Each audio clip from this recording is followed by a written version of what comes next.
Hello বন্ধুরা, আজ ২৬ December শুক্রবার। চলুন শুরু করি আজকের বরাক উপত্যকা তথা সমগ্র আসামের গুরুত্বপূর্ণ সংবাদগুলি দিয়ে। নতুন বছরের শুরুতেই রাজ্যে চালু হতে যাচ্ছে মুখ্যমন্ত্রী হিমন্ত বিশ্ব শর্মার ঘোষিত নতুন বাবু প্রকল্প। আগামী ১ জানুয়ারি থেকেই আবেদন প্রক্রিয়া শুরু হবে।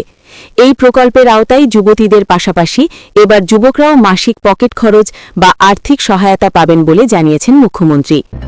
আজ ২৬ ডিসেম্বর প্রকাশিত হচ্ছে বিশেষ ভোটার তালিকা সংস্করণের খসড়া তালিকা। ব্লক লেভেল অফিসারদের সংগৃহীত তথ্যের ভিত্তিতে প্রস্তুত এই তালিকায় কোনো ভুল বা নাম বাদ পড়লে ২৭ ডিসেম্বর থেকে ২২ জানুয়ারির মধ্যে সংশোধনের আবেদন জানানো যাবে। নলবাড়ীতে বড়দিন উপলক্ষে ব্যবহৃত সামগ্রী ও সেন্ট মেরিজ স্কুলে যিশুর মূর্তি ভাঙচুরের অভিযোগে ৪ জনকে গ্রেপ্তার করেছে পুলিশ। অভিযুক্তরা বিশ্ব হিন্দু পরিষদ ও বজরং দলের নেতা বলে জানা গেছে। ঘটনার তদন্ত চলছে। শিলচর পুর নিগম জানিয়েছে, আজকের মধ্যেই শহরের সব রাস্তা ও ফুটপাত দখলমুক্ত করতে হবে। নির্দেশ অমান্য করলে পুলিশ ও পুর নিগমের যৌথ অভিযানে কঠোর ব্যবস্থা নেওয়া হবে। সুন্দরীতে প্রায় ২ কোটি ২ লক্ষ টাকার আইটিআই প্রকল্পের অবশিষ্ট কাজের শিলান্যাস করেছেন সাংসদ পরিমল শুক্লবৈদ্য ও বিধায়ক করিম উদ্দিন বড়ভূইয়া। হারানো সংবাদের ক্ষেত্রে নিয়ামতপুর মাদ্রাসার ছাত্র আব্দুল হামিদ লস্কর ওরফে সারিম ৪ দিন ধরে নিখোঁজ।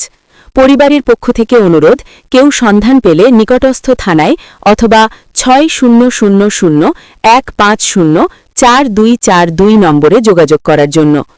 মুখ্যমন্ত্রীর প্রতিশ্রুতি অনুযায়ী সোনাই ব্লকে মুজিবুর ভাইকে সরকারি চাকরি প্রদান করা হয়েছে। দীর্ঘ অপেক্ষার অবসানে খুশি পরিবার ও এলাকাবাসী। বাংলাদেশে দীপু হত্যাকাণ্ড ও সংখ্যালঘু নির্যাতনের প্রতিবাদে হাইলাকান্দিতে রাইজর দলের প্রতিবাদী মিছিল অনুষ্ঠিত হয়েছে। একই ইস্যুতে শ্রীভূমি জেলার যুবকদের বিক্ষোভে সাময়িকভাবে বাংলাদেশে কমলালেবু রপ্তানি বন্ধ রয়েছে। শ্রীভূমি জেলার সীমান্ত এলাকা থেকে অবৈধ অনুপ্রবেশের অভিযোগে ৭ জন বাংলাদেশি নাগরিককে আটক করেছে ভিডিপি। পরে তাদের বিএসএফের হাতে তুলে দেওয়া হয়েছে। এদিকে অনুপ্রবেশকারীদের বিরুদ্ধে নো কম্প্রোমাইজ নীতিতে কড়া বার্তা দিয়েছেন মুখ্যমন্ত্রী হিমন্ত বিশ্ব শর্মা। দ্রুত চিহ্নিত করে অবৈধ বিদেশিদের ফেরত পাঠানোর নির্দেশ দেওয়া হয়েছে। আজ ২৬ ডিসেম্বর থেকে রেল পরিষেবায় নতুন ভাড়া কাঠামো কার্যকর হয়েছে। ২১৫ কিলোমিটারের বেশি দূরত্বে ভাড়া বাড়লেও আগেই কাটা টিকিটে অতিরিক্ত ভাড়া নেওয়া হবে না। আরাবল্লী পর্বতমালায় নতুন কোনো খনির ইজারা না দেওয়ার কেন্দ্রের সিদ্ধান্ত নিয়ে আজ সুপ্রিম কোর্টে বিশেষ শুনানির সম্ভাবনা রয়েছে। ভারতে আগামী ১ এপ্রিল ২০২৬ থেকে কার্যকর হতে যাচ্ছে নিউ ইনকাম ট্যাক্স অ্যাক্ট ২০২৫, যা ১৯৬১ সালের পুরনো আইনকে প্রতিস্থাপন করবে। ভারতীয় সেনাবাহিনীর জওয়ানদের জন্য জারি হয়েছে নতুন সোশ্যাল মিডিয়া নীতি। ইনস্টাগ্রাম ব্যবহার করা গেলেও কোনো পোস্টে লাইক বা কমেন্ট করা যাবে না।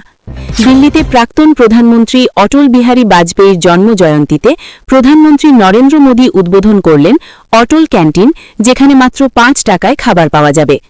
বাংলাদেশে আসন্ন ফেব্রুয়ারি নির্বাচনের আগে অন্তর্বর্তী সরকারকে ঘিরে আন্তর্জাতিক চাপ বাড়ছে। মার্কিন সাংসদরা আওয়ামী লীগের উপর নিষেধাজ্ঞা তুলে নেওয়ার দাবি জানিয়েছেন।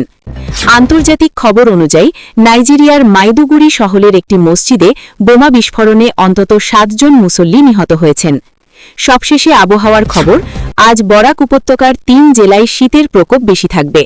৩ জেলায় সর্বোচ্চ তাপমাত্রা প্রায় ২৩ ডিগ্রি সেলসিয়াসের এবং সর্বনিম্ন ১২ ডিগ্রি সেলসিয়াসের কাছাকাছি থাকবে।